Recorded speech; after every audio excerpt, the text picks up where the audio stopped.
La Russie et l'Occident au palmarès des agresseurs. Dans le contexte de la guerre en Ukraine, les gouvernements occidentaux et les médias accusent la Russie d'être le pire agresseur qu'il faut punir sévèrement. Mais celui qui est dans une maison de verre ne devrait pas jeter la pierre, dit le proverbe. Cela signifie que personne ne devrait se présenter comme accusateur s'il a lui-même quelque chose à se reprocher. Car grâce au journalisme d'investigation, il y a longtemps que les agressions de l'Occident ne peuvent plus être dissimulées, ni même minimisées. Rappelons-le en style télégraphique. C'est le gouvernement américain agressif qui a déclenché la guerre du Vietnam sur la base d'un mensonge. Des vedettes nord-vietnamiennes auraient tiré sur 2 navires de guerre américains dans le golfe du Tonkin.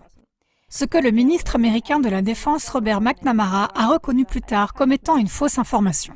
Et le scénario s'est poursuivi dans le même style. La première guerre d'Irak a été déclenchée sur la base du mensonge des couveuses.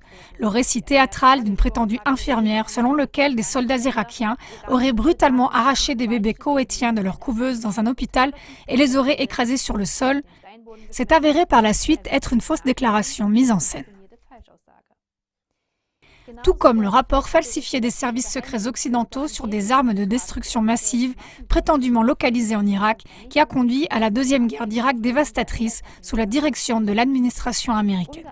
En dépit de toutes les conséquences tragiques, cette ligne d'agression s'est poursuivie sans relâche.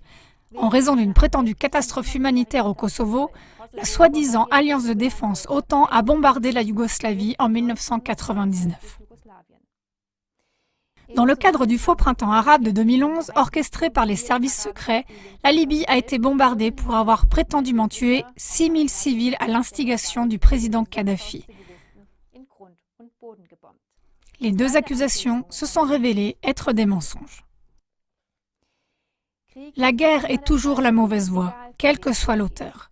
Mais ne faudrait-il pas appliquer à tous les pays les mêmes critères que ceux que la communauté internationale exige actuellement de la Fédération de Russie ?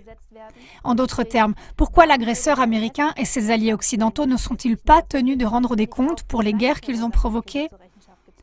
Plus encore, ne courons-nous pas le risque que l'agressivité de l'Occident apparaisse comme normale, justifiée et faisant partie de la vie quotidienne et qu'elle se poursuive ainsi indéfiniment ?